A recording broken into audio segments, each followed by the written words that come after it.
बिस्मिल्लाहिर्रहमानिर्रहीम। अस्सलाम वालेकुम। तीन बड़ी डेवलपमेंट शहर इक़्तिदार में हो चुकी हैं। सबसे बड़ी डेवलपमेंट आर्टिकल 245 के तहत फ़ौज को तलब कर लिया गया है और उसकी वजूहात क्या हैं, वो जो सिक्योरिटी ज़राए से खबर जारी हुई वो मैं आपके सामने रखूँगा। और उससे पहले आते हैं जो जब मैंने लास्ट वीडियो की थी उससे लेके और अगले 4-5 घंटे में क्या कुछ हुआ है वो मैं चीज़ें आपके सामने रख देता हूँ। देखें, दो प्रेस कॉन्फ्रेंसेस की थी मोहसिन नकवी ने। पहली प्रेस कॉन्फ्रेंस उन्होंने कहा था कि हमारे लिए बड़ा आसान है, इस्लामाबाद हाई कोर्ट का ऑर्डर है हमारे पास आमिर फारूक साहब का, हम जो है वो मुजाहिरीन को गोलियां मार सकते हैं, लेकिन हम नहीं चाहते कि कोई इंसानी जानें ज़ाया हों। और फिर जब अगली प्रेस कॉन्फ्रेंस में वो आए तो उससे पहले 12:30 बजे वाली, उससे पहले क्योंकि एक अफसोसनाक वाक़या पेश आ चुका था जिसमें जो पीटीआई के कई वर्कर्स जो हैं वो शदीद ज़ख्मी हो चुके हैं। और एक पीटीआई के वर्कर के हवाले से पीटीआई की जानिब से सोशल मीडिया पर यह ज़रूर कहा जा रहा है कि उसकी डेथ हो गई है, लेकिन पीटीआई का जो एक मीडिया का एक पूरा डिपार्टमेंट है जिसके ज़रिए ऑफिशियल खबरें जारी की जाती हैं, उस ज़रिए से उसको ऑफिशियली अभी तक अनाउंस नहीं किया गया। और पीटीआई का ये कहना है कि हम अभी तक मुकम्मल इन्फॉर्मेशन इकट्ठी कर रहे हैं और जब मुकम्मल इन्फॉर्मेशन इकट्ठी हो जाएगी तो हम वो इन्फॉर्मेशन जो है वो जारी करेंगे। लेकिन दूसरी साथ इसके डेवलपमेंट ये हुई कि जब ये बात हो रही थी कि अडियाला में मुलाकातें हुई हैं और मोहसिन नकवी ने आकर कहा कि हमने संगजानी के मकाम का इनको ऑप्शन दिया है कि आप संगजानी पर चले जाएँ, तो साथ ही उन्होंने ये दावा किया कि इमरान खान ने जो है वो मंजूरी दे दी है संगजानी पर जाने की। तो उसके बाद बैरिस्टर गौहर जो हैं वो मिल के आते हैं इमरान खान साहब से, राब्ते करते हैं और बुशरा बीबी जो है वो अचानक कंटेनर पर आती हैं और कंटेनर पर आकर वो ऐलान करती हैं और कहती हैं कि हम डी चौक हर सूरत में जाएंगे और कुछ साजिशी अनासर जो हैं वो हमें डी चौक से दूर रखना चाहते हैं, लेकिन हम डी चौक हर सूरत में जाएंगे, आप गाड़ियों में बैठें और रवाना हो। और पूरा काफिला जो है वो डी चौक की तरफ रवाना हो जाता है और इस वक्त G13 को क्रॉस कर रहा है वो काफिला। लेकिन इस वक्त जब वो G13 क्रॉस कर रहे हैं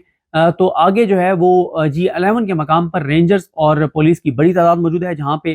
खासी रेजिस्टेंस का सामना होगा तहरीक इंसाफ के इस मार्च को। तो ये हुआ। अब इस दौरान जो बहुत बड़ी एक डेवलपमेंट हुई वो ये हुई कि आर्टिकल 245 के तहत फ़ौज को तलब कर लिया गया है। फ़ौज पहले भी SCO के मौके पर भी तलब की गई थी, लेकिन वो सूरत हाल कुछ और थी कि फ़ौज को तलब किया गया। और उस वक्त भी आप देखें कि जब 4 और 5 अक्टूबर को तहरीक इंसाफ के वर्कर्स आए भी, फ़ौज के सामने से वो गुजरे भी तो फ़ौज साइड पर हो गई और उनको रास्ता दे दिया। कोई उस तरह से टकराव वाली सूरत हाल नहीं थी। लेकिन अब टकराव वाली सूरत हाल इसलिए होगी कि एक चार्ज क्राउड है जो हर सूरत में डी चौक जाना चाहता है और हुकूमत ये कह रही है कि हमने फ़ौज को इसलिए तलब किया है और हम फ़ौज को ये हुक्म दे रहे हैं आर्टिकल 245 के तहत बुलाकर कि फ़ौज जो है वो रेड जोन में किसी को दाखिल ना होने दे, और इसलिए फ़ौज को तलब किया गया है। अब मसला ये होता है कि जो पुलिस होती है, पुलिस के पास क्या होता है? पुलिस के पास डंडे होते हैं, पुलिस के पास लाठियाँ होती हैं, पुलिस के पास शेलिंग होती है, पुलिस के पास रबड़ बुलेट्स होते हैं। तो पुलिस जो है वो इस पूरे प्रोसेस को करके और अगर कभी कोई मतलब बहुत वो कर दे, उसको वायलेट कर दे अपने एक जो उनका एक तरीका है, तो वो गोली चला दें। वरना पुलिस जो है वो कोशिश करती है कि लाठी के ज़रिए, शेलिंग के ज़रिए, वाटर कैनन के ज़रिए, इसके ज़रिए मुजाहिरीन को रोका जाए। लेकिन फ़ौज के हाथ में डंडा नहीं होता, फ़ौज के पास वाटर कैनन नहीं होता, उनके पास शेल वाली बंदूकें नहीं होती, उनके पास जो है वो रेल बुलेट्स वाली बंदूकें होती हैं और वो इस तरह से बगैर गोली के लोगों को नहीं रोकते। अब हुकूमत ने फ़ौज को तो बुला लिया है, लेकिन अब सूरत हाल किस तरफ जाएगी, क्या जाएगी, क्योंकि अभी ये भी देखना है कि जो तहरीक इंसाफ का काफिला है वो कहाँ तक पहुँच पाता है और कहाँ पे उनको रेजिस्टेंस का सामना होता है और किस हद तक रेजिस्टेंस होती है और वो कितना आगे बढ़ते हैं नहीं बढ़ते, ये देखना होगा। क्योंकि अगर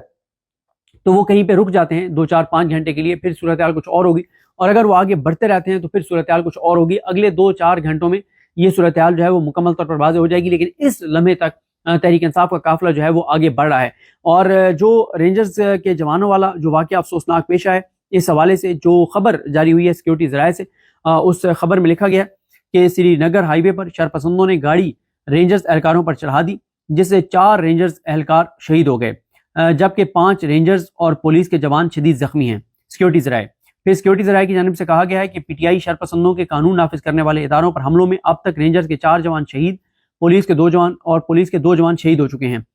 फिर सिक्योरिटी ज़राए की जानिब से कहा गया कि अब तक 100 से ज़ायद पुलिस एहलकार जख्मी हो चुके हैं, जिनमें मुतअद्दिद शदीद जख्मी हैं। उसके बाद सिक्योरिटी ज़राए का कहना है कि आर्टिकल 245 के तहत पाक फ़ौज को बुला लिया गया है اس کے بعد سیکورٹی ذرائع کی جانب سے جو جاری کی گئی خبر ہے اس میں کہا گیا ہے کہ انتشار اور شر پسندوں کو آئینی ہاتھوں سے نمٹنے کے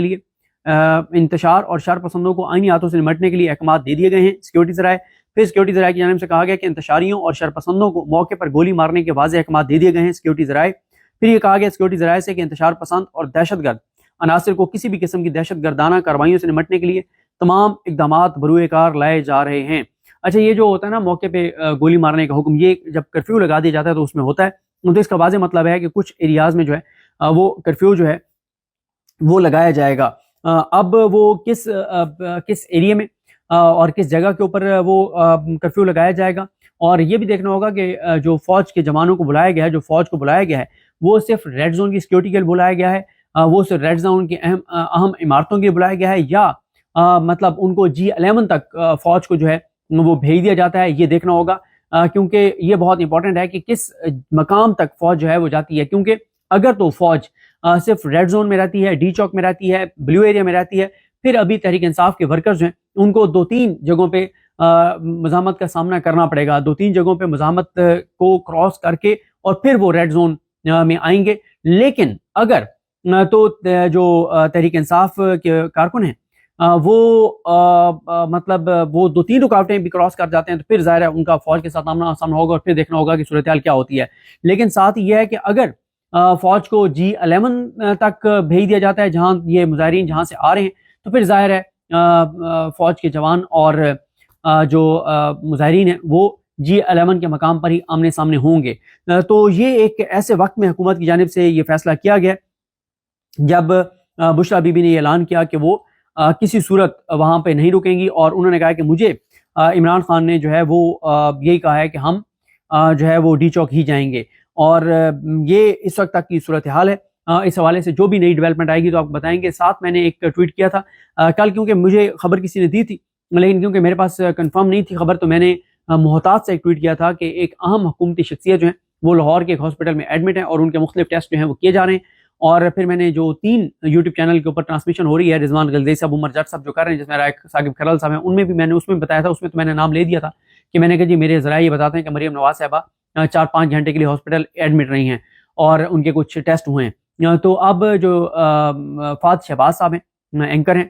جرنلسٹ ہیں بڑے اچھے، اور انہوں نے جو ٹویٹ کیا ہے انہوں نے اس بات کی تصدیق کیا ہے کہ مریم نواز صاحبہ جو ہیں ان کا MRI ہوا ہے، ان کا کندھوں کا اور کچھ اور ان کے ٹیسٹ ہوئے ہیں. اور اب کیا معاملہ ہے، کیونکہ مریم نواز صاحبہ کے حوالے سے پہلے ایک خبر دی تھی جو ہمارے دوست ہیں شاہد اسلم صاحب، انہوں نے جو US ہوتے ہیں، شاہد اسلم صاحب نے یہ خبر دی تھی کہ مریم نواز صاحبہ کو جو ہے وہ ایک خدشہ ہے کہ خدا نخواستہ ان کو کینسر ہے، اور اسی کے لیے وہ گئی تھی چیک اپ کے لیے جنیوا. لیکن جب وہ جنیوا سے واپس UK آئیں تو انہوں نے UK میں اپنے والد میاں نواز شریف کے ساتھ کھڑے ہو کر بتایا، یا کسی پروگرام کے دوران جب سوال ہوئے تو بتایا انہوں نے کہ ان کو کینسر نہیں ہے، لیکن وہ کچھ اپنے چیک اپ کے لیے آئی تھیں. پھر انہوں نے ایک بیماری بتائی تھی کہ یہ بیماری جو ہے اس کا علاج پاکستان میں یا UK میں بھی نہیں ہوتا، صرف یہ 2 ملکوں میں ہوتا ہے. اور پھر اس کے حوالے سے ہم نے بہت سے ڈاکٹرز کی رائے دیکھی تھی، BBC کا اس کے اوپر آرٹیکل بھی آیا تھا، اور خاص طور پہ اس پہ پروفیسر ڈاکٹر جاوید اقبال صاحب جو قائد اعظم میڈیکل کالج کے پرنسپل بھی رہے ہیں اور بہت بڑے اور زبردست موٹیویشنل اسپیکر بھی ہیں، شاعر بھی ہیں، ڈاکٹر بھی ہیں، اور بہت ہی لائق ڈاکٹر ہیں، بہاولپور سے ان کا تعلق ہے. تو ڈاکٹر جاوید اقبال صاحب نے اس حوالے سے بڑی تفصیل سے بتایا تھا کہ ایسا نہیں ہے، اور ان کے ساتھ کچھ اور ڈاکٹرز بھی تھے جس میں انہوں نے بتایا تھا کہ اس کا علاج جو ہے وہ ممکن ہے.